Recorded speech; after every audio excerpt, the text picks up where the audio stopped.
Hello students, welcome to Biomentors classes online. Today we are going to discuss the next topic in our chapter work, energy and power। और हम लोग circular motion के अंदर में चर्चा कर रहे हैं। तो सर्कुलर मोशन के आज के जो लेक्चर की शुरुआत होगी, शुरुआत करेंगे बेटा हम लोग कुछ न्यूमेरिकल के साथ में, कुछ न्यूमेरिकल्स के साथ में हम लोग अपने आज के इस लेक्चर की शुरुआत करेंगे और उसके बाद में हम लोग अपना टॉपिक कवर करेंगे, एक जिस टॉपिक का नाम है आपका कॉनिकल पेंडुलम। सो शुरुआत करते हैं बेटा वेरी फर्स्ट न्यूमेरिकल के साथ में। पहला सवाल आपकी स्क्रीन पर आ चुका है और जरा देखते हैं बेटा ये सवाल क्या कहता है। सवाल को रीड करिए बेटा फटाफट से। सवाल है find the maximum speed at which a vehicle can turn around a curve of 20 metre radius on a level road if coefficient of friction equals to 0.5। So basically देखो क्या है, ये सवाल है आपका motion on horizontal curve road से सवाल है। सीधा सीधा सा सवाल बनता है बेटा, मैक्सिमम स्पीड यहां पर पूछी गई है और यहां पर रेडियस ऑफ कर्वेचर आपको 20 मीटर दे रखी है। सवाल को ध्यान से सुनना, लेवल रोड की बात यहां पर चल रही है और कोएफिशिएंट ऑफ फ्रिक्शन यहां पर दे रखा है। बोलो इस सब डेटा से आप क्या समझते हो? सब डेटा से हम लोग क्लियरली कह सकते हैं भैया वी मैक्सिमम बराबर under the root of mu r जी, ये आपका फॉर्मूला लगेगा। वैल्यूज को पुट करोगे 0.5 इंटू रेडियस दे रखी है 20 मीटर इंटू जी की वैल्यू 10। सो देखो यहां पर क्या हो जाएगा, पॉइंट से जीरो को काट दो, 2 पंजे 10, 100 मतलब under the root of 100। So answer आ जाएगा 10 metre per second. 10 metre per second is the speed का फॉर्मूला। ये आपका यहां पर एक सवाल हो चुका है। मैं उम्मीद करता हूं कि आप लोगों ने इस सवाल को कर लिया होगा। जैसे ही सवाल स्क्रीन पर आया होगा, इसमें कोई ज्यादा डिफिकल्टी नहीं थी, आराम से किया जा सकता था। ठीक है, चलो आगे बढ़ते हैं अगले सवाल की तरफ। देखो अगला सवाल देखिए क्या सवाल है। A circular track of radius 100 meter is to be designed for a vehicles at an average speed of 72 kilometre per our. Find the angle of banking of track। अब देखो इस सवाल को पढ़ने के पश्चात आपके दिमाग में क्या आता है कि यहां पर स्पीड दे रखी है और रेडियस दे रखी है, लेकिन म्यू के बारे में कोई चर्चा नहीं करी गई है। म्यू के बारे में कोई चर्चा नहीं करी गई है, तो हम लोगों को कौन सा फॉर्मूला लगाना है सोचिए जरा। तो आपको फॉर्मूला लगाना है टेन थीटा बराबर we square upon are g था, या वी बराबर under the root of R G tan theta वाला फॉर्मूला। बात समझ में आ रही है? फॉर्मूले को पकड़िए। देखो अपने मेडिकल एंट्रेंस में ऐसे ही सवाल होते हैं, बस क्या है सवाल को सॉल्व करने में जो समय जाता है उतना ही समय होता है बस, और इससे ज्यादा सवालों का कुछ नहीं है। तो आराम से करिए। देखिए तो आपके पास में आएगा टेन थीटा बराबर we square upon are g, लेकिन यहां पर क्या है ना, वी जो दे रखा है आपको 72 किलोमीटर पर आवर दे रखा है। तो आप इसे कन्वर्ट करेंगे तो 72 इंटू 5/18, 18 दूना 36 दूना 72 मतलब 4 इंटू 5। सो आंसर आ जाएगा 20 मीटर पर सेकेंड। सो यहां पर यदि आप वैल्यूज को पुट करोगे तो 20 इंटू 20, स्क्वायर को मैंने सीधा 20 इंटू 20 लिख दिया है। आर यहां पर रेडियस है बेटा 100 मीटर की और जी है यहां पर 10। सो जरा देखिए फटाफट क्या कैंसलेशन हो सकता है। 0 0 0 0, 2 दूना 4 तो 4/10। सो यहां से आप देखेंगे तो थीटा का आंसर आएगा 10 inverse of 0.4। That is the answer for this question. क्या ये सवाल इजीली किया जा सकता था? बोलो आराम से कर सकते हैं सर, ये तो एकदम हलवा सवाल है। बिल्कुल ऐसे ही हलवा सवाल बेटा आपको भी नीट के एग्जाम में देखने को मिलेंगे। हालांकि हम लोग अपना लेवल थोड़ा सा जब बढ़ाएंगे आगे आने वाले सवालों में तब आपको समझ में आएगा, लेकिन इस फॉर्मूले में ये जो फॉर्मूले बेटा ऐसी सिंपल से फॉर्मूले, डेटा आराम से बस आपको आइडेंटिफाई करना है सवाल को रीड करने के पश्चात, और वैसे ही सवाल आपको देखने को भी मिलेंगे। सो डरने की जरूरत नहीं है, बस अपने आप में ये कॉन्फिडेंस बनाइए। और इसी के साथ में हमारा ये सवाल यहां पर खत्म होता है। चलो आगे एक और सवाल आपके सामने रखा हुआ है। चलो इस सवाल में थोड़ा सा लेवल को हम लोगों ने क्या कर दिया है, इंक्रीज कर दिया। जरा सवाल को देखिए और पढ़िए और बताइए क्या दिया है। सवाल के अंदर लिखा है a train has to negotiate a curve of radius 2000 metre. आपके पास में ट्रेन है, उसको 2000 मीटर रेडियस वाले कर्व को क्या करना है, क्रॉस करना है। By how much should be the outer rail be raised with respect to inner rail for a speed of 72 kilometre per hour. The distance between the rails is 1 metre. देखो ध्यान से देखिए, ये ऐसा सिचुएशन होने वाला है, ये आपका थीटा है। अब देखो ये रेल्स के बीच की डिस्टेंस हो गई एल बराबर 1 मीटर मान लीजिए, ठीक है। ये हाइट आपको निकालनी है, बराबर है। अब इस हाइट को आप कैसे निकाल सकते हो? इस हाइट को आप तभी निकाल सकते हो जब आपके पास में थीटा अवेलेबल हो। देखो डेटा देखिए, आराम से सवाल को पढ़िए और सोचिए, क्या मैं यही सोच रहा हूं, मतलब क्या आपने भी यही सोचा था कि भैया सवाल को इसी तरीके से करना पड़ेगा?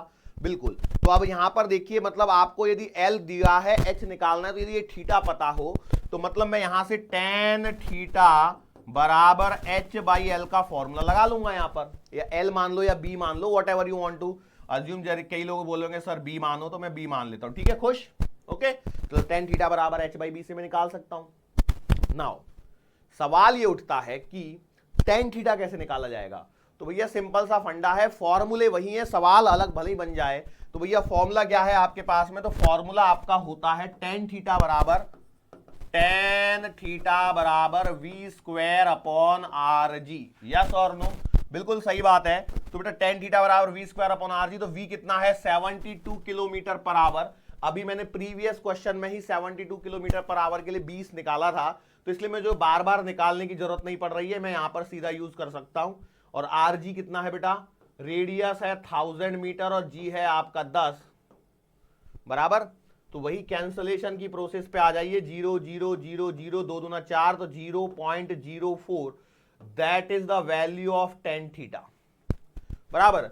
अब इस टेन थीटा की वैल्यू को यहां पर पुट कर दीजिए, तो आपके पास में आ जाएगा 0.04 बराबर h बाई 1। सो यहां से h का आंसर आ जाएगा 0.04 मीटर। सो हाइट आ जाएगी कितनी? इसको यदि लिखोगे तो आ जाएगा आंसर में 4 सेंटीमीटर। कितना आ गया? 4 सेंटीमीटर इज द हाइट जो हम लोगों की यहां पर निकल के आ रही है। बस एक बार क्रॉस चेक कर लेना, कहीं डेटा में कहीं कोई ऐसा तो नहीं है कि हम लोगों ने जल्दबाजी में कहीं कुछ डेटा इधर उधर रख दिया हो और उसको हम लोग गलत कर बैठे हो, ठीक है? यस, एल जो है वो 1 मीटर दे रखी है, तो हमें कोई परेशानी नहीं होगी। यस और नो? देखो यही बस खेल है यहां पर, इसके अलावा और कोई खेल नहीं है। बोलो क्या इसमें कोई परेशानी होगी क्या आपको? क्या लगता है आपको कोई परेशानी वाला खेल यहां पर बचता है जिसको आप नहीं कर पाओगे? मेरे हिसाब से तो कुछ नहीं है। देख लो भाई, टेन थीटा की वैल्यू निकाल लिया आपने, v square upon are g लगाया, तो रेडियस ऑफ द पाथ निकाल ली और काम खत्म। क्लियर है? रेडियस ऑफ का v की वैल्यू 72 किलोमीटर पर आवर दे रखी है, तो 72 से आप निकालेंगे तो 72 इंटू 5/18 करेंगे तो 20 आएगा, क्योंकि मैंने प्रीवियस सवाल में निकाला था। और रेडियस, ये r क्या है? रेडियस ऑफ कर्वेचर, जो कि गिवन है, train has to negotiate a curve of radius of 2000। ओए मैंने 1000 वाला ले लिया, सॉरी बेटा, कोई बात नहीं। तो देखो यहां से अब क्या चेंज आ जाएगा, इसको यदि मैं 2 लिख दूंगा तो ये 2 से एक 2 और कटेगा, तो ये आंसर 0.02 हो जाएगा। सॉरी, कोई बात नहीं। सो यहां पर मैं करेक्शन कर देता हूं, तो ये 0.02 आने वाला है, तो मतलब ये 0.2 आ जाएगा, मतलब आंसर आपका 2 सेंटीमीटर आ जाएगा। चलो ठीक है, कोई बात नहीं, डेटा लिखने में मिस्टेक हुई थी, तो डेटा लिखने के कारण आंसर बदल गया था। अदरवाइज 2000 मीटर होता तो 4 सेंटीमीटर आता, अब सॉरी 1000 मीटर होता तो आंसर 4 सेंटीमीटर आ रहा है, 2000 पे 2 सेंटीमीटर का आंसर आ रहा है। मतलब क्या होगा मालूम है क्या? ये जो आपकी पटरी होगी ना, ये 2 सेंटीमीटर ऊपर होगी। सोचो 2 सेंटीमीटर मतलब कितना सा फर्क होता होगा, इतू सा। बस यही होता है और कुछ नहीं होता बेटा, यदि आप ध्यान से देखेंगे तो यही चीजें होती हैं, नथिंग एल्स। क्लियर है? श्योर? चलो आगे बढ़ते हैं। है क्या आगे एक आधा सवाल और मैंने लिया है क्या? यस, एक और सवाल मेरे पास यहां पर है। तो ये 4 सवाल हो जाएंगे आज के लेक्चर के लिए। उसके बाद में हम लोग अपने नए डेरिवेशन पे बात करेंगे, और डेरिवेशन के बाद में फिर पॉसिबल हुआ तो एक सवाल और करवा दूंगा, जिससे क्या आज का लेक्चर अपना कंप्लीट हो जाएगा।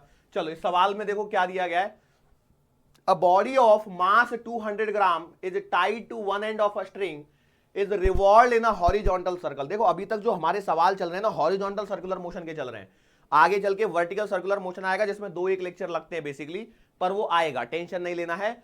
और तो अभी जो सवाल है उसको देखते हैं क्या है बेटा। हमारे पास में एक बॉडी है जिसका मास है 200 ग्राम, तो मास हो गया 200 ग्राम, मतलब आ जाएगा देखो 200 ग्राम डिवाइडेड बाई 1000 करोगे तो ये केजी में चला जाएगा, तो मास का आंसर आ गया 0.2 केजी। ओके, इसको हम लोगों ने हॉरिजॉन्टल सर्कल में घुमाया है, जिसकी रेडियस है आपके पास में 50 सेंटीमीटर। सो कन्वर्ट करोगे तो कितना आएगा? 50 डिवाइडेड बाई 100, मतलब 0.5 मीटर की रेडियस हो गई, with angular speed of 60 revolution per minute. 60 RPM दे रखी है, तो यहां से हम लोग क्या निकाल सकते हैं, स्पीड दे रखी है 60 आरपीएम, बराबर है 60 आरपीएम क्या है, ओमेगा है, तो यहां से आपका ओमेगा रेडियन पर सेकंड में निकाला जा सकता है। तो ओमेगा बराबर क्या आता है 2 पाई एन बाई 60। याद है क्या यह फॉर्मूला, क्या ये फॉर्मूला याद है? यदि ये फॉर्मूला याद है तो बस यहां पर पुट कर दीजिए, तो ओमेगा का आंसर आएगा 2 pi into 60 divided by 60। So omega का आंसर आ गया 2 पाई रेडियन पर सेकंड। क्या ये पूछा है क्या, एंगुलर एक्सेलरेशन पूछा है क्या? नहीं बेटा, लीनियर स्पीड पूछी है आपसे। तो लीनियर स्पीड को कैसे निकालोगे, तो बेटा आगे मूव ऑन कर जाइए। आप जानते हैं v बराबर होता है omega into R. So v बराबर 2 पाई का मतलब कितना हो जाएगा बताइए फटाफट से। 2 पाई को एक काम करता हूं, 2 इंटू 3.14 मीटर रहने देता हूं, 3.14 पाई की वैल्यू रख दी। r क्या है, r is the radius, that is what 0.5। तो बेटा यहां पर 0.5 आ जाएगा, 5 गुना 10 मतलब v का आंसर आ गया 3.14 metre per second. Linear speed आपका पहला सवाल सॉल्व हो गया। ठीक है, एक सवाल के अंदर में 3 सवाल दिए गए। दूसरा है फाइंड द एक्सेलरेशन। एक्सेलरेशन बताइए कितना आता है, what is the value of acceleration. तो मैं आपको बता दूं, अब यहां पर जो एक्सेलरेशन होगा वो कौन सा एक्सेलरेशन होगा, रेडियल एक्सेलरेशन या सेंट्रीपिटल एक्सेलरेशन, जिसका फॉर्मूला होता है v स्क्वायर अपॉन आर। सो बेटा यहां पर आपके पास में v की वैल्यू दे रखी है 3.14। तो बेटा 3.14 का करोगे स्क्वायर अपॉन रेडियस है बेटा 0.5। सो सेंट्रीपिटल एक्सेलरेशन देखो 3.14 का मतलब है पाई। और एक बात ध्यान रख लेना, जब भी आपको कभी पाई का स्क्वायर करना हो तो आंसर ध्यान रखना 10 आता है। ठीक है, ये काम का डेटा 10 डिवाइडेड बाई 0.5। अब इसको जब सॉल्व करने जाओगे तो क्या करोगे, पॉइंट हटाओगे, 0 बढ़ाओगे, 5 से काटोगे, 2 बार कटेगा, तो आंसर आ जाएगा 20। सेंट्रीपिटल एक्सेलरेशन कितना आ गया 20। और ये किस में आएगा, मीटर पर सेकंड स्क्वायर में, 20 मीटर पर second square is the answer. चलो 2 सवाल हमारे यहां पर खत्म हो चुके हैं। लास्ट सवाल है इसी के अंदर, टेंशन इन द स्ट्रिंग। क्या चाहिए बेटा आपको, टेंशन। तो बेटा टेंशन क्या है, बेसिकली टेंशन आपका एक तरह से फोर्स है, और यदि फोर्स है तो टेंशन बराबर क्या आ जाएगा, मास इंटू एक्सेलरेशन। अब यहां पर एक्सेलरेशन कौन सा आएगा, सेंट्रीपिटल एक्सेलरेशन। क्यों, देखो मैं आपको बताया, जब भी आपको पार्टिकल को सर्कल में घुमाना होता है तो सेंट्रीपिटल एक्सेलरेशन और टेंशन दोनों क्या आ जाते हैं, सेम आ जाते हैं। तो वही टेंशन आ जाएगा, यहां पर मास है 0.2 kg इंटू सेंट्रीपिटल एक्सेलरेशन 20 निकाला हुआ है, पॉइंट से 0 चली जाएगी तो आंसर आ जाएगा 4 न्यूटन। That's it. और इतना ही आपको करना था यहां पर, और कोई डरने वाली बात नहीं थी। यस और नो बोलो फटाफट से, आराम से किया जा सकता। 0.2 इंटू 20, पॉइंट से 0 खत्म, 2 दूना 4, 4 न्यूटन आपके पास में आंसर आ गया। कर सकते हैं क्या, बोलो बोलो, कर सकते हैं नहीं कर सकते, इजीली कर सकते हैं। सो इसी के साथ में हमारा ये भी एक सवाल यहां पर खत्म हो गया। ओके चलो, तो अब हम लोग क्या करते हैं,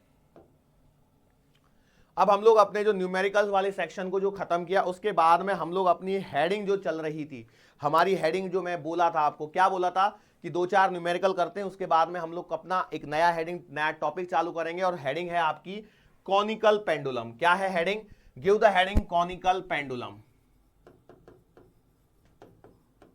अब देखो ये कॉनिकल पेंडुलम बेसिकली क्या है, सर्कुलर मोशन का एक स्पेशल केस है। मतलब कैसे, किस प्रकार से स्पेशल केस है उसको समझाता हूं। मान के चलो आपके पास में एक पत्थर लिया, आपने उसको रस्सी से बांधा और ऐसे घुमाया, ठीक है, ऐसे घुमाया, तो ये आपका कैसा हो गया, हॉरिजॉन्टल सर्कुलर मोशन हो गई।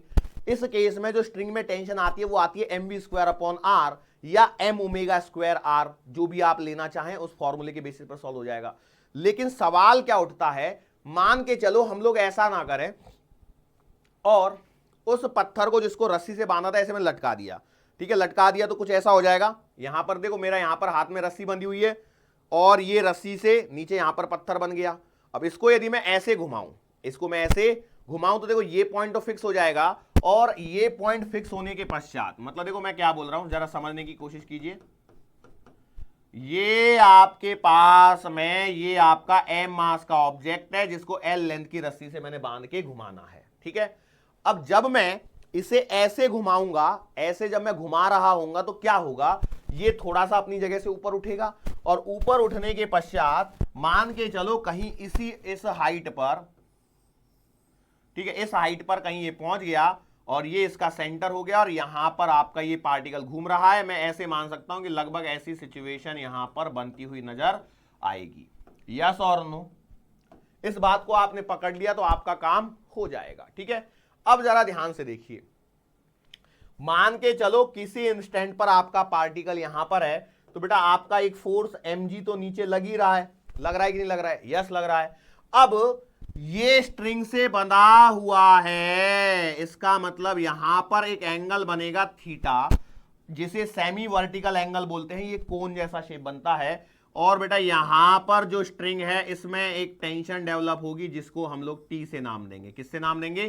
Tension will be T. क्या इसके अलावा आप कोई फोर्स सोच पा रहे हैं? कोई फोर्स नहीं सोच पा रहे हैं। अब ये घूम रहा है ऐसे सर्कल में, ये घूम रहा है ऐसे सर्कल में, तो बेटा यहां पर जो फोर्सेस बनेंगे वो फोर्सेस किस प्रकार से बनेंगे जरा देखिए। तो बेटा इस टेंशन के दो कंपोनेंट आएंगे, एक इस डायरेक्शन में और एक इस डायरेक्शन में। ये वाला एंगल थीटा तो ये वाला एंगल भी थीटा, तो यहां पर जो फोर्स का कंपोनेंट आएगा वो आएगा टी कॉस थीटा और इस डायरेक्शन में जो फोर्स का कंपोनेंट आएगा टी साइन थीटा। अब देखो आप समझिए, यदि आपका पार्टिकल सर्कल में घूम रहा है then there must be some force in the direction of centre. Centre की तरफ आपका एक फोर्स होना चाहिए, तो इसका मतलब यहां पर वो कहां से आया? T sine theta. इस बात को बस पकड़ना है, तभी आपके कंपोनेंट सही निकलेंगे। अब यदि आपने ये सारी चीजों को सही कर लिया है तो बेसिकली देख लीजिए यहां पर क्या चीजें निकल के आ रही हैं। तो यहां पर यदि इक्विलिब्रियम की कंडीशन लगाता हूं मैं, तो मैं कह सकता हूं mg बराबर का टी कॉस थीटा, ये एक पहली इक्वेशन बन गई आपके पास में। और दूसरी क्या बन रही है? T sine theta. एक काम करो उल्टा लिखो, टी कॉस थीटा बराबर mg। अब कई लोग सोच रहे हैं सर उल्टा और सीधा लिखने से कौन सा फर्क पड़ रहा है?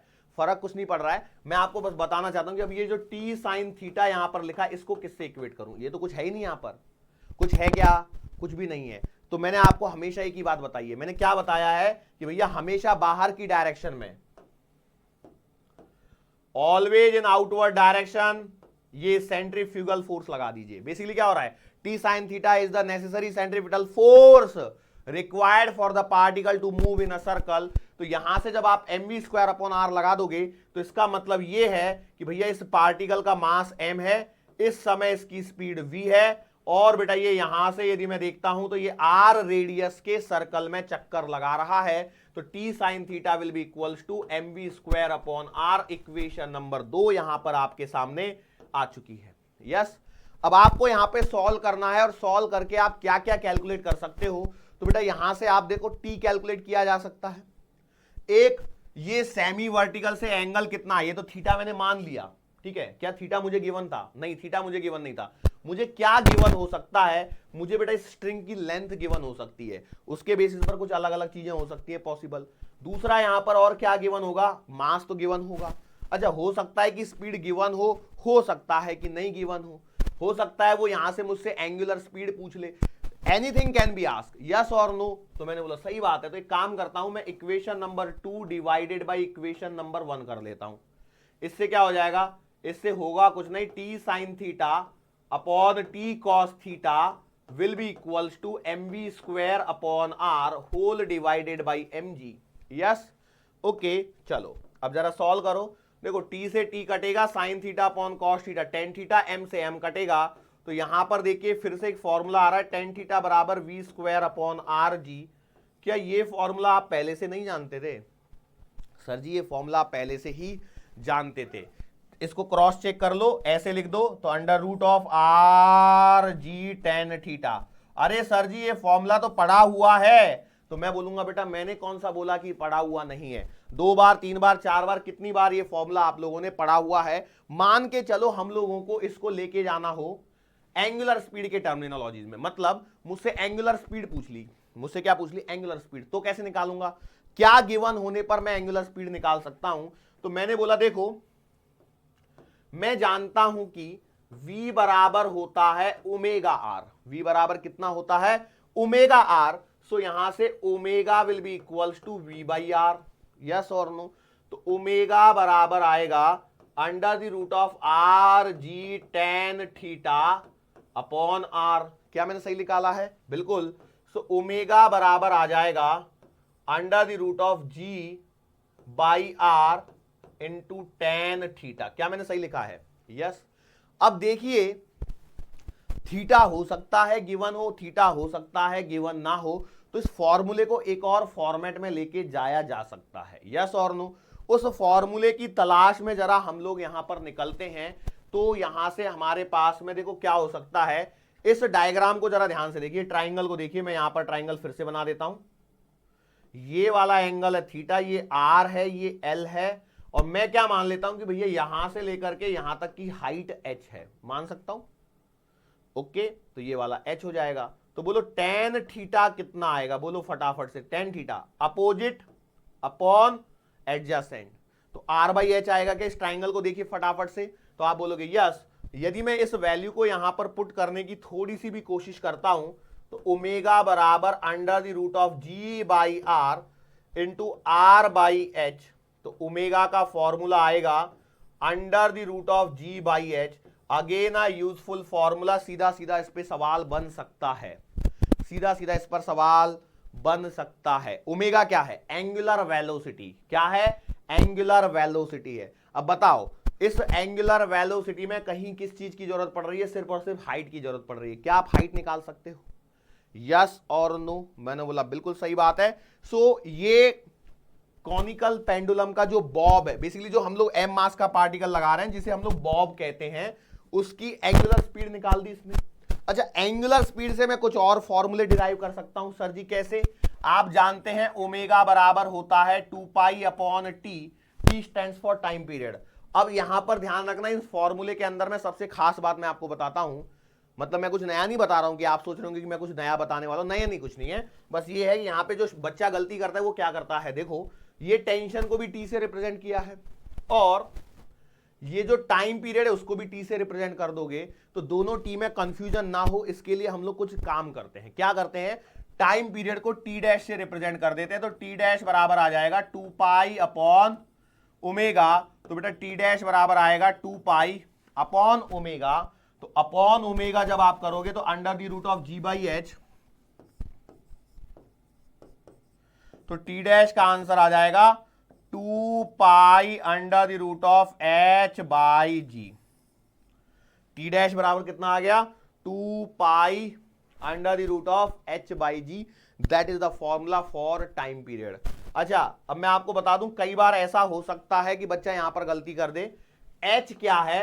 H is the height of pendulum, बराबर है, फ्रॉम सस्पेंशन पॉइंट। या फिर मैं बोल सकता हूं हाइट, आपको शब्द अच्छा नहीं लग रहा है तो हम बोल सकते हैं डेप्थ। लेकिन क्या होगा यदि हम लोगों को स्ट्रिंग की लेंथ दे रखी हो, स्ट्रिंग की लेंथ दे रखी हो, तो ये फॉर्मूला काम नहीं करेगा। उस केस में आपको थोड़ा सा कुछ और सोचना पड़ेगा। और क्या सोच सकते हैं जरा यहां पर आके सोचिए। तो देखो मैं यहां पर ही सोचता हूं साइन थीटा। साइन थीटा से काम बनेगा क्या? साइन थीटा से काम नहीं बनेगा। Cos theta. तो देखो कॉस थीटा बराबर आ जाएगा adjacent upon hypotenuse, H upon L. तो एच की जगह एल कॉस थीटा लिख सकता हूं, बिल्कुल लिख सकता हूं। और यदि लिख सकता हूं तो टी डैश बराबर आ जाएगा 2 pi under the root of L cos theta upon g. ये आपका फॉर्मूला हो गया time period of conical pendulum. T dash बराबर 2 pi under the root of L cos theta upon g. Simple pendulum की जब हम लोग बात कर रहे होंगे तब यहां पर कॉस थीटा नहीं आता है, इतना ध्यान रखना। और कोई नया चीज नहीं है। टी डैश बराबर 2 pi under the root of L cos theta upon g, ये एक फॉर्मूला हो गया। अच्छा एक बात बताओ, यदि मैं उससे फ्रीक्वेंसी पूछे तो? कुछ भी पूछ सकता है सवाल में। तो बेटा आप जानते हैं फ्रीक्वेंसी होती है 1 अपॉन टाइम पीरियड। तो सोचिए, इसको रिवर्स कर दीजिए तो एफ का आंसर आएगा 1 upon 2 pi under the root of G upon L cos theta. ये भी एक फॉर्मूला बन गया। सर इस चैप्टर में कितने फॉर्मूले बन रहे हैं? बहुत सारे फॉर्मूलेज यहां पर बन रहे हैं, इसलिए इसमें मैं आपकी मदद नहीं कर पाऊंगा। यदि आप सोचे कि मैं कुछ और चीज बता दूं जो आपको काम आ जाए, तो नहीं बेटा, ऐसा कुछ भी नहीं होने वाला है। यहां पर आपको थोड़ी सी मेहनत, थोड़ा सा कष्ट बेटा आपको अपनी साइड पे करना पड़ेगा टू रिमेंबर द फॉर्मूलाज। यदि आप फॉर्मूलाज को ध्यान नहीं रखोगे तो ये मानिए के चलिए कि आपके सवाल यहां पर गलत होने की संभावना पूरी पूरी बन जाती है। सो f बराबर 1/2 pi under the root of g upon L cos theta. मैं आपको सजेशन बस ये दे सकता हूं कि बेटा आप इस फॉर्मूले को भी याद रखने के बजाय ये वाला जो फॉर्मूला है जिसपे मैं स्टार लगवा देता हूं ताकि आपको ध्यान रहे कि इस वाले फॉर्मूले को याद रखिए, time period of conical pendulum t बराबर 2 pi under the root of L cos theta upon g. यहां से आप चाहे किसी भी फॉर्मूले को डिराइव कर पाएंगे। क्या ये बात समझ में आ रही है? बोलो ये बात अच्छी लगी ना? हाँ, अब इतने सारे फॉर्मूले कहां कहां याद करते बैठोगे, उससे अच्छा वो टी का फॉर्मूला याद रख लो। क्योंकि मैं इसमें भी गलती होती है सर, इसमें काहे की गलती होती है? इसमें गलती होती है, देखो इस फॉर्मूले में जहां जहां पर h दिया गया है वहां पर फॉर्मूले में गलती होने की संभावना है। क्यों मैं बताऊं आपको? लेंथ ऑफ द पेंडुलम दे देता है मोस्ट ऑफ द टाइम। क्या दे देता है? लेंथ ऑफ द स्ट्रिंग दे देता है, और लेंथ की स्ट्रिंग को ही हम लोग कई बार यहां पर पुट कर बैठते हैं और अपने सवाल को गलत कर बैठते हैं। इसलिए जरूरी था कि अपने फॉर्मूले को उस फॉर्मेट में लेके आया जाए। हालांकि अब मैं यहां पर भी इस फॉर्मूले को एल के फॉर्मेट में चाहूं तो लिख सकता हूं। कैसे लिखूंगा सोचिए जरा, क्या कर सकते हैं? आर को रिप्लेस तो कॉस थीटा से ही होगा, है ना? नहीं, कॉस थीटा से तो नहीं होगा, साइन थीटा से हो जाएगा ना। हाँ, यहां पर आप लिख सकते हो साइन थीटा बराबर आर अपॉन एल, तो आर बराबर एल साइन थीटा लिख के यहां पर काम चला सकते हो। किधर गया? नहीं ना, काम बन जाएगा ना, एच की जगह एल कॉस थीटा लिख दूं तो यस हो जाएगा बेटा, यहीं पे हो जाएगा। कैसे? ओमेगा बराबर under the root of G upon L cos theta हो जाएगा, हो जाएगा, कोई डरने वाली बात नहीं है। चाहे जिस भी फॉर्मेट में आप याद करो, लेकिन मेरा सजेशन बेटा आपको यही रहेगा, आप इस वाले फॉर्मूले को याद रखिए, टी डैश टाइम पीरियड बराबर 2 pi under the root of L cos theta upon G, that will be the better way. ठीक है, यहां तक किसी को कोई परेशानी? मुझे नहीं लगता किसी को कोई परेशानी हुई होगी। आगे बढ़ते हैं हम लोग, और अपना जो टॉपिक है, टेंशन नहीं निकाली है हम लोगों ने। क्या टेंशन निकाली है? नहीं निकाली। तो भैया कैसे करें?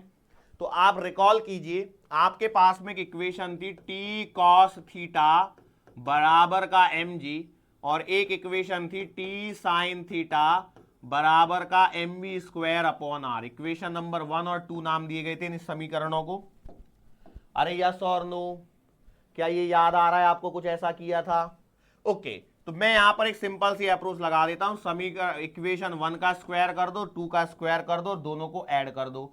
सर जी इससे क्या हो जाएगा? मैं बताता हूं, देखो क्या हो जाएगा।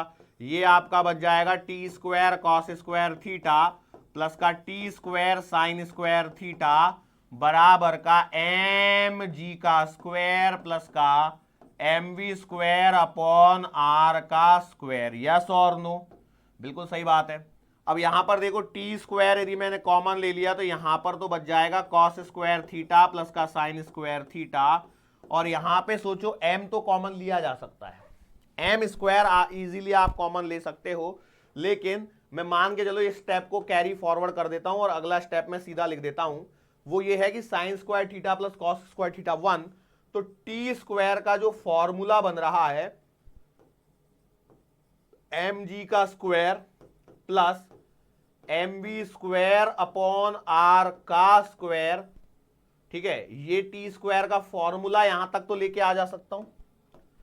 अब देखो आपको जो फॉर्मूले बनेंगे ना वो कुछ ऐसे रहेंगे कि ये इस फॉर्मेट में नहीं रहेगा। तो सर कैसे फॉर्मेट में रहेगा? मैं उसे समझाने की कोशिश करता हूं।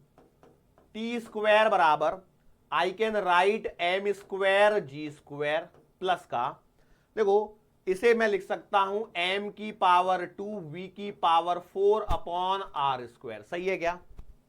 बिल्कुल सही है। मैं यहां पर एक एडिशनल स्टेप करता हूं, वो ये है कि मैं ऊपर में जी स्क्वायर और नीचे में जी स्क्वायर कर लेता हूं। सर इससे क्या हो रहा है वो तो आपने बताया नहीं, मैं बताता हूं, जरा टेंशन मत लीजिए। एम स्क्वायर जी स्क्वायर को कॉमन निकाल सकता हूं। देखो तो ये एम स्क्वायर जी स्क्वायर को कॉमन निकाल लिया तो ये आ जाएगा 1 प्लस, देखो यहां से एम स्क्वायर गया जी स्क्वायर गया तो ये बचेगा v to the power 4 upon R square G square. Yes और नो? सोचिए और बोलिए, क्या ये रिजल्ट यहां पर बनेगा? बिल्कुल सही बात है। अच्छा, अब हम लोग यहां पर स्क्वायर रूट ले लेते हैं। स्क्वायर रूट लेने पर, स्क्वायर रूट वर्गमूल लेने पर क्या हो जाएगा? t will be equals to M G under the root of 1 plus का। अब देखो यहां पर यदि रूट यहां पर मतलब रूट ले लेना, मैं इसको ऐसे लिख सकता हूं V square upon are G का होल स्क्वायर। ठीक है क्या? सोचो वहीं से आया ये बेटा। देखो v की पावर 4 है, देखो स्क्वायर करके आर स्क्वायर जी स्क्वायर को आर जी का स्क्वायर। देखो वही चीज चल रही है कि नहीं चल रही है? ध्यान से देखो, बस कोई डरने की जरूरत नहीं है, बिल्कुल मत डरिए, इजीली होगा आपसे। थोड़ा सा ध्यान दीजिए, बस थोड़ा सा ध्यान देंगे आपसे जरूर होगा, डरिए मत। टी बराबर M G under the root of 1 plus V square upon are G. क्या ये मेरे पास में बन के आ रहा है या नहीं आ रहा है? तो आपने बोला सही बात है सर जी, बन के तो आ रहा है। अब आप एक बात बताइए, ये V square upon R G, ये कहीं देखा देखा सा नहीं लग रहा है आपको? सर कहां देखा था? टेन थीटा लिख दीजिए, तो टी बराबर आ जाएगा M G under the root of 1 plus का टेन थीटा या टेन स्क्वायर थीटा। सही है सर? टेन स्क्वायर कहां से हो गया? तो ब्रैकेट वाले को टेन थीटा लिखा और उसका स्क्वायर कर दिया, तो टेन स्क्वायर थीटा यहां पर बन जाएगा। यस और नो? अब यहां पर आपको एक काम और करना है, टेन थीटा की वैल्यू पुट करनी है। कहां निकालिए टेन थीटा की वैल्यू? याद कीजिए, जो ट्राइंगल बनाए वहीं पे है कहीं तो भी। Tan theta R by H, sir put कर दीजिए। ओके, यहां पर जगह नहीं तो अगले पेज पे लेके जा रहा हूं।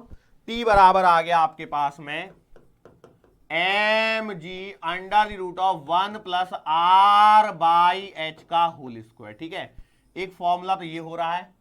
अब एक और फॉर्मूले की तरफ भी मैं लेके जाता हूं, तो टी बराबर याद कीजिए M G under the root of 1 plus का टेन स्क्वायर थीटा था, और 1 प्लस का टेन स्क्वायर थीटा क्या होता है? याद कीजिए जरा फटाफट से। 1 प्लस का टेन स्क्वायर थीटा होता है सेक स्क्वायर थीटा। अरे यस और नो? सो बेटा टी बराबर आ जाएगा एम जी और under the root of sec square theta. Sec square theta का रूट ले लीजिए, सेक स्क्वायर थीटा का रूट ले लीजिए, तो टी बराबर आ गया आपके पास में M G sec theta. Yes और नो? अरे बोलो सही बात है कि नहीं? है ना? तो यहां से सेक थीटा को नीचे लेके जाता हूं, तो बेटा टी बराबर आपका M G upon cos theta हो जाएगा। अब यहां पर आप एक काम और कर सकते हैं, कॉस थीटा की वैल्यू याद कीजिए, किधर गई? अरे कॉस थीटा कहां गया? H by L, H by L. तो बेटा आप इसे लिख सकते हो टी बराबर M G upon H by L, तो टेंशन आ जाएगी बेटा M G L divided by H. लो भाई इस फॉर्मेट में आ गया। मतलब आप चाहे जहां तक इसको लेकर के जा सकते हैं। हालांकि इस फॉर्मूले को मैं इस वाली इक्वेशन से भी लेके आ सकता हूं। कैसे पता है क्या? इसको लिखूंगा H square plus R square upon H square, और H square plus R square आपका एल स्क्वायर के बराबर होगा, क्योंकि वो राइट एंगल ट्राइंगल बन रहा है। तो L square upon H square root लेके काम खत्म, तो ये आ जाएगा। इसमें फॉर्मूले में कहीं पर भी किसी भी प्रकार से वेरिएशन किए जा सकते हैं। तो सर अब इसमें कौन सा फॉर्मूला याद रखें? तो मैं बोलूंगा बेटा इसमें तो फॉर्मूला याद रखने के बजाय ज्यादा इजी ये रहेगा कि आप फटाफट से इसको डिराइव ही कर डालें, तो वो ज्यादा इजी रहेगा रादर देन क्या बोलते हैं इसको, रादर देन कि आप ये करो, याद रखो, डिराइव जल्दी कर पाओगे कंपेयर टू कि आपने इसको बोला है कि हम लोग इसे याद रखें। क्या ये बात समझ में आ रही है? यस और नो? बोलो फटाफट से किए जा सकती कौन सी ऐसी चीज थी जो खतरनाक थी या जो आप कर नहीं पा रहे थे? बोलो कुछ था ऐसा? अब देखो इसी डेरिवेशन में हम लोग जो टाइम पीरियड के डेरिवेशन जो मैंने निकाला है उसको एक और फॉर्मूले से निकाल सकता हूं। देखो ध्यान दीजिए, किधर गया टाइम पीरियड का फॉर्मूला? किधर गया? ये रहा टी बराबर 2 pi under the root of L cos theta, ये निकाला है मैंने। यस और नो? अच्छा एक बात बताओ, टाइम पीरियड का मतलब क्या है? सोचो मैं यहां पर नया फॉर्मूला डिराइव कर रहा हूं, ये ऑलरेडी डिराइव्ड है, बस मैं आपको बता रहा हूं कि अप्रोच कहीं से भी जा सकते हैं, कोई जरूरी नहीं है हार्ड एंड फास्ट। देखो बेसिकली आपको डेरिवेशन तो करनी नहीं है नीट में जाके, आपको तो फॉर्मूला याद होना चाहिए। तो मैं आपको एक और दूसरी अप्रोच बताता हूं, वो क्या है कि भैया पहले तो बताओ टाइम पीरियड का डेफिनेशन क्या है? The time required to complete one cycle. Yes और नो? क्या मैंने सही बोला है? बिल्कुल सही बात है। तो अब देखो यदि ये पार्टिकल इस सर्कल पे घूम रहा है, यदि ये पार्टिकल इस सर्कल पे v रफ्तार से घूम रहा है, कितनी स्पीड से चल रहा है? v स्पीड से, तो बताओ ये कितनी डिस्टेंस कवर करेगा? तो ये डिस्टेंस कवर करेगा 2 पाई आर। यस और नो? तो बस वहां से आप लगा दीजिए, t बराबर आ जाएगा 2 पाई आर अपॉन v।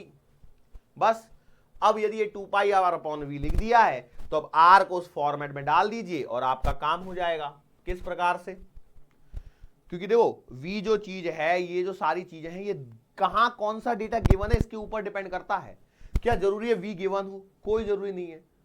मतलब क्या डेटा देगा examiner, neither you know nor me, neither you know nor me, ना तो आप जानते हैं ना ही मैं जानता हूं। बट हमारा जो कर्तव्य है वो ये है कि हम लोग सारी चीजों को कवर करते हुए यहां पर चलें। ठीक है, क्या ये बात समझ में आ रही है? श्योर हैं आप लोग? ओके, चलो तो अब हम लोग क्या करते हैं, मान के चलो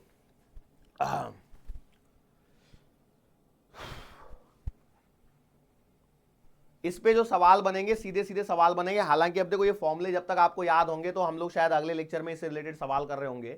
आज के लेक्चर में हमारे पास में इससे रिलेटेड अभी सवाल यदि मैं बनाने जाऊंगा तो थोड़ा सा टाइम लग जाएगा। हालांकि देखो सवालों का फॉर्मेट वही है, जो सारे फॉर्मूले हैं उनको फॉर्मूलों को एक बार रिवाइज कर लेना। tan थीटा बराबर v² v बराबर √rg tan थीटा। इस पे तो सवाल किया भी है, आज के ही लेक्चर में किया हुआ सवाल है। वही सवाल बनने वाले, ओमेगा का फॉर्मूला निकाल दिया, टाइम पीरियड निकलवा लो, फ्रीक्वेंसी निकलवा लो, और क्या है टेंशन का फॉर्मूला निकलवा लिया, टेंशन निकाल ली, मैंने बहुत सारी चीजें निकाल के दे दी। तो कोई ऐसा हार्ड एंड फास्ट चीजें है नहीं, यदि आप देखोगे सो डिफिकल्ट नहीं है बेटा सर्कुलर मोशन। बस क्या है आपके अंदर का मन का जो डर है वही इसे डिफिकल्ट बना सकता है। यस और नो? मतलब ठीक है, चलो सो अब हम लोग आगे बढ़ते हैं और अगली एक हेडिंग पे जाते हैं जिसे बोला जाता है डेथ वेल, मौत का कुआं, या हम लोग इसे बोल सकते हैं रोटर। मतलब किसी भी नाम से सवाल आए आपको करते आना चाहिए। ठीक है, आपको क्या करते आना चाहिए? सवाल को करते आना चाहिए। यस और नो? मतलब ठीक है। अब ये डेथ वेल या मौत का कुआं, मौत का कुआं आपने देखा होगा, उसमें क्या होता है, एक मोटरसाइकिल वाला होता है, बराबर है। इसको दो तरीके से समझ सकते हैं, जब रोटर की बात करते हैं और मौत के कुएं की बात करते हैं, दोनों का मीनिंग ऑलमोस्ट सेम है। मौत के कुएं में क्या होता है कि कुआं फिक्स होता है, मौत का कुआं फिक्स होता है। अरे भाई कभी गांव में मेले में गए हो कि नहीं गए हो? वहां पे वो मोटरसाइकिल वाला भी मोटरसाइकिल चलाता है, कार भी चलाता है, और ऐसी कार चलाते देखो ऐसे चलाता है, सर्कल में घूमता है कि नहीं घूमता है? बिल्कुल सही बात है। क्या वो गिर सकता है? वहां से गिर सकता है। आप चलाओगे तो आप डेफिनेटली गिर जाओगे, लेकिन आपको फिजिक्स आती है तो शायद आप सर्वाइव कर जाओ। लेकिन बेसिकली पता है प्रॉब्लम कहां पे है? प्रॉब्लम यहां पर है कि आप डर के मारे जरूर गिर जाओगे। फिजिक्स भले ही यहां सीख लोगे कि भैया मौत के कुएं की फिजिक्स क्या है।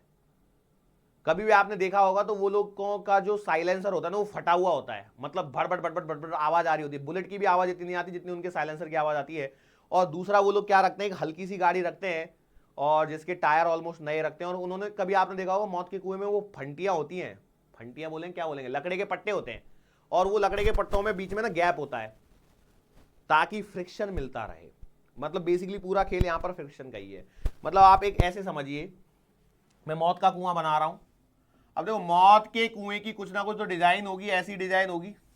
हालांकि देखो अब हम लोगों को जो फिजिक्स में पढ़ना है वो ऐसे मौत का कुआं पढ़ना है, सिंपल वाला, ये वाला कुआं नहीं पढ़ना है। अरे तेरी ये कौन सा कुआं बना दिया मैंने।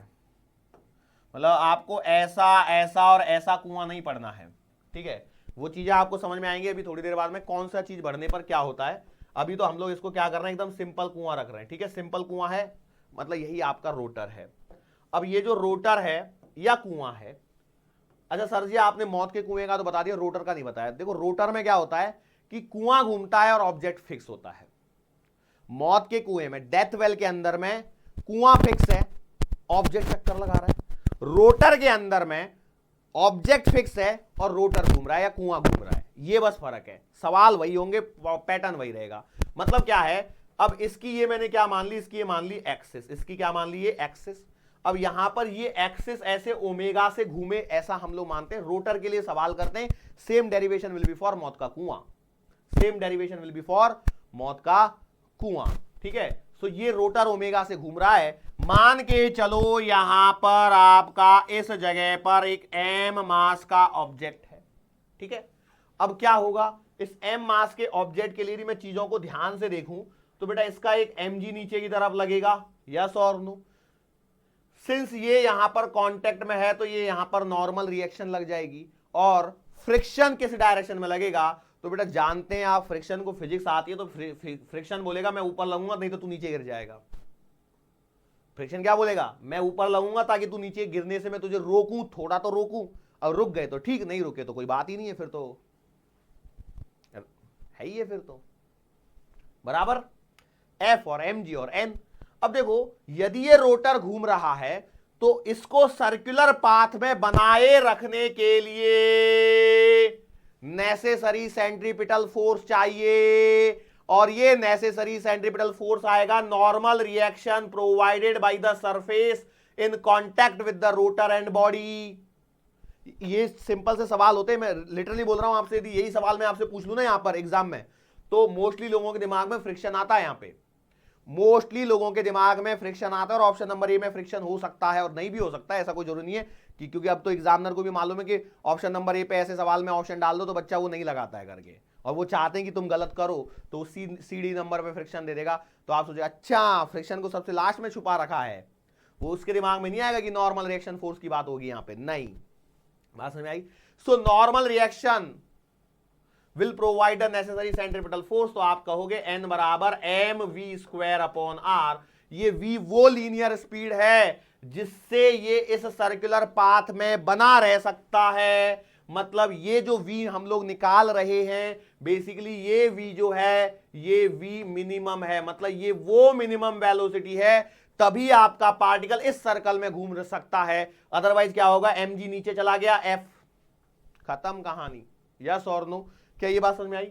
ओके। अब यहां पर जो फ्रिक्शन का फोर्स है वो फ्रिक्शन कितना लगेगा, तो बेटा मैक्सिमम फ्रिक्शन जो लग सकता है वो लग सकता है म्यू टाइम्स एन, बराबर है? अरे यस और नो? मैंने तो सही बात है, फ्रिक्शन मैक्सिमम तो यही लग सकता है, लेकिन अभी के लिए this is the maximum possible value of the friction जो हम लोग थियरी से निकालते हैं। लेकिन यहां पर देखिए, यहां पर कहानी क्या है, यहां पर कहानी ये है कि भैया आपका जो गाड़ी है, ये जो ब्लॉक है, वो ऐसे ऐसे ऐसे ऐसे ऐसे ऐसे ऐसे ऐसे सर्कल में घूम रहा है।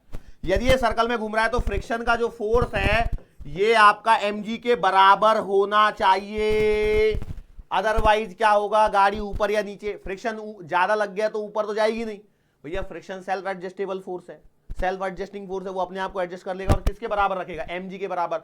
लेकिन यदि mg ज्यादा हो गया तो ऊपर से नीचे, तो इसका मतलब यह है कि f will be equals to mg। अब देखो ये दो तीन इक्वेशंस यहां पर हमारे सामने आ गई, इनको बस आपको एडजस्ट करना है, और यानी इनको आपने एडजस्ट कर दिया तो बस आपका काम खत्म।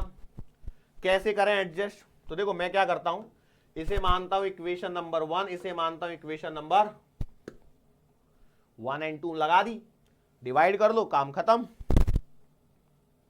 1 डिवाइडेड बाई 2, तो n बाई एफ बराबर M V square by R upon M G. Yes और नो? सो यहां से इसकी वैल्यू निकालो बेटा, कितनी आ रही है निकल के, एम से एम कटेगा, 20 का अपॉन जी, तो यहां पर मेरे पास में मिल रहा है एन अपॉन एफ बराबर we square upon R G. ये मेरे पास में वैल्यू मिल रही है। यस और नो? मतलब सही बात है। अब क्या किया जाए, तो हमको तो v में इंटरेस्ट है, तो v बराबर आएगा R G N upon F, और इसका सही बात है। अब f क्या है, f इज द फ्रिक्शन। अब सोचिए यदि इसको गिरने से बचाना है तो f मैक्सिमम होगा तो क्या v मिनिमम होगा।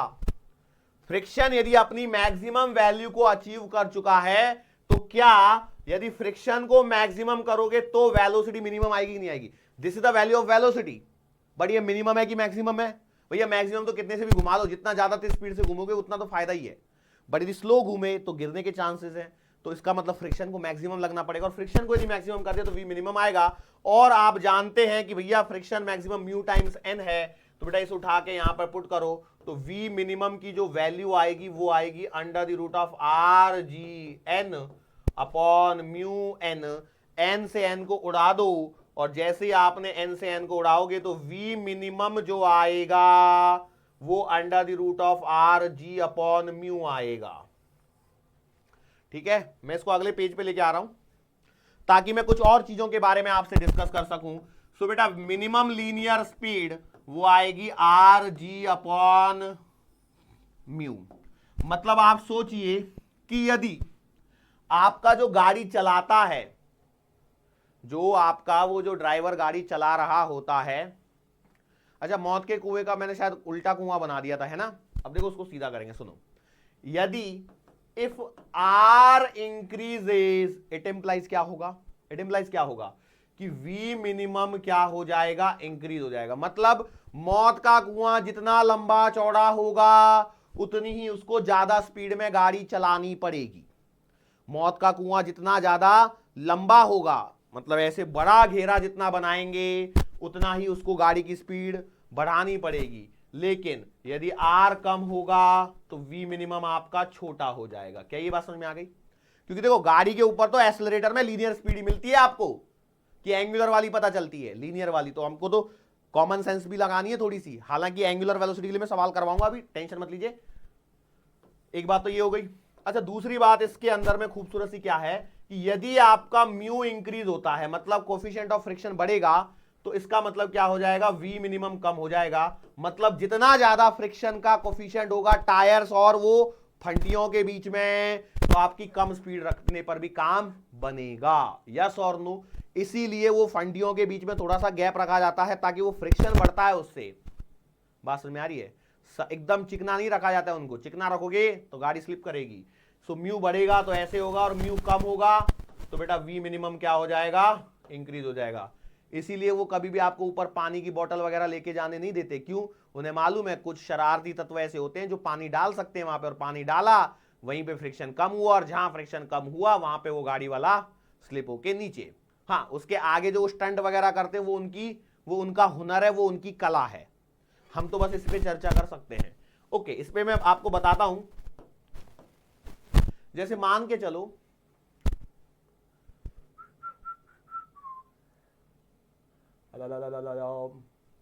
वो जो गोले की जो रेडियस होती है ना, लगभग 20 मीटर के आसपास होती है। अब 20 मीटर का गोला यदि मैं मान लेता हूं, लगभग मान के लो, या 10 मीटर का रेडियस का मान लो, मान के लो मौत के कुएं की जो रेडियस है वो 10 मीटर हो जाए, और आपका कोफिशिएंट ऑफ फ्रिक्शन मान के लो 0.4 हो, तो पता है V मिनिमम कितना आएगा, बताओ फटाफट। तो ये आएगा 10 × 10 डिवाइडेड बाई 0.4। सो यहां पर देखिए पॉइंट हटेगा तो 0 बढ़ेगी, 4 से काटोगे तो 25। सो बेटा V मिनिमम पता है कितना आ गया, √250, 250। मतलब लगभग मान लो 16 मीटर प्रति सेकंड, लगभग। हाँ, मैं अप्रोक्सीमेटली बात कर रहा हूं, 16 मीटर प्रति सेकंड। तो 16 को करोगे तो 18/5 से मल्टीप्लाई करना पड़ेगा, तो लगभग इसको करोगे तो कितना आएगा, 16 32, 16 और 9 25। कुछ गलती कर रहा हूं क्या?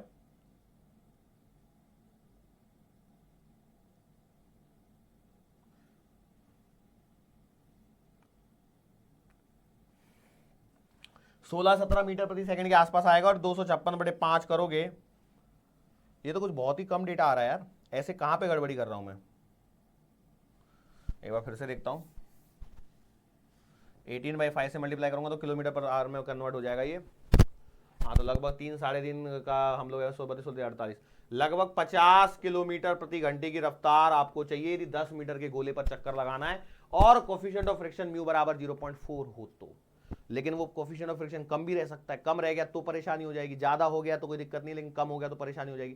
तो ये एक ऐसा आइडिया रहता है जिसको वो प्रैक्टिस में आ जाता है, उनको मालूम रहता है भैया कोफिशिएंट ऑफ फ्रिक्शन इतना होगा। आपको क्या लगता है वो कैलकुलेट करते बैठते हैं? नहीं, कैलकुलेट नहीं करते, वो प्रैक्टिस का खेल है, और डर भगाना होता है बस।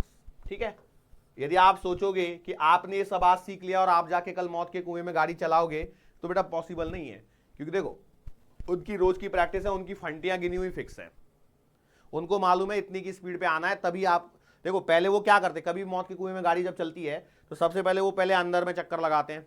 ठीक है, अंदर में चक्कर लगाने के बाद में उनका पहला जो होता है ऐसा होता है थोड़ा सा, मतलब कैसे, मौत के कुएं का बेस यदि देखोगे तो पहले वो बेस ऐसा होता है, ठीक है, थोड़ा सा ऐसा होता है ताकि वो गाड़ी इस पर चढ़ा सकें, और वहां से वो स्पीड बढ़ाने लगते हैं, और फिर ऊपर आके घूम घूम घूम घूम घूमते हैं, है ना? ऐसे घूमते ही नहीं घूमते। ओके, तो यही खेल होता है मौत के कुएं का, जो आपने आज यहां पर देख लिया। अब यदि आप सोच रहे हो कि आज आपने मौत के कुएं को सीख लिया है और आप जाके मौत के कुएं में गाड़ी चलाओगे, तो बेटा ये धोखादायक हो सकता है, क्योंकि ये थियोरेटिकल फिजिक्स है जो हम लोग करते हैं, है ना। ओके, अब दूसरा खेल होता है ओमेगा का। तो बेटा V बराबर होता है ओमेगा आर, तो ओमेगा बराबर आएगा V by R. So omega बराबर आएगा कितना, V कितना है under the root of are G upon mu, ठीक है, और इनटू है 1 बाई आर। सो बेटा ओमेगा मिनिमम का जो आंसर आएगा वो आएगा कितना, under the root of G upon mu R. ये भी रिजल्ट डायरेक्टली याद होना चाहिए। अब देखो ये रिजल्ट किसका है, तो ये रोटर का रिजल्ट है। मतलब कैसे, यदि मैं आपको पहले समझा चुका हूं, मौत के कुएं में कुआं फिक्स, गाड़ी घूमी या पार्टिकल घूमा, ठीक है, क्या मास से कोई फर्क पड़ रहा है, मतलब कितना भी मोटा आदमी हो उससे कोई फर्क नहीं पड़ता है। लेकिन बेसिकली क्या होता है कि बेसिकली होता क्या है कि मोटा आदमी होने से फ्रिक्शन पे फर्क पड़ता है, ठीक है।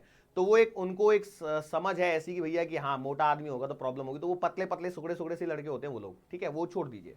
लेकिन रोटर के केस में क्या होता है कि पार्टिकल फिक्स होता है और ये ड्रम घूमता है, ये ड्रम घूमता है। तो सवाल कैसे बनता है कि कितनी मिनिमम एंगुलर स्पीड से इस ड्रम को घुमाना चाहिए ताकि 10 किलोग्राम वाला एक ऑब्जेक्ट जिसके लिए कोफिशिएंट ऑफ फ्रिक्शन इसके उसके बीच में इतना है और इतनी रेडियस का वो ड्रम है, ताकि ये नीचे ना गिरे, ताकि ये नीचे ना गिरे। सो बेटा that is the answer for minimum angular velocity, and omega बराबर under the root of G upon mu R. पहले वाले का था V के लिए कितना आया था, under the root of are G upon mu आया था, इस बार जी अपॉन म्यू आर आ जा रहा है। देखो जी अपनी जगह पर है, म्यू अपनी जगह पर है, जी और म्यू फिक्स हैं, V के लिए R ऊपर और ओमेगा के लिए R नीचे। इतना जरूर ध्यान रख लेना, ऐसा मत कर देना जल्दबाजी में कि पता लगा कुछ इधर से उधर कर डाला और आपका खेल बिगड़ गया, ठीक है, श्योर। सो आज के लेक्चर में हम लोगों ने शुरुआत न्यूमेरिकल से करी, उसके बाद में हम लोगों ने कॉनिकल पेंडुलम सीखा, उसके बाद में लास्ट में मौत का कुआं सीखा। मौत के कुएं में V minimum under the root of are G upon mu आएगा, omega minimum under the root of G upon mu R आएगा। टाइम पीरियड का फॉर्मूला कॉनिकल पेंडुलम के लिए T बराबर 2 pi under the root of L cos theta upon G, याद रखने के लिए शानदार formula. L is the length of the string, theta is the semi vertical angle बोला जाता है। मैं आज बार बार आपको बता रहा हूं, सेमी वर्टिकल एंगल, कंफ्यूज नहीं होना है। किधर गया अपना एंगल, इस वाले एंगल को सेमी वर्टिकल एंगल बोलते हैं।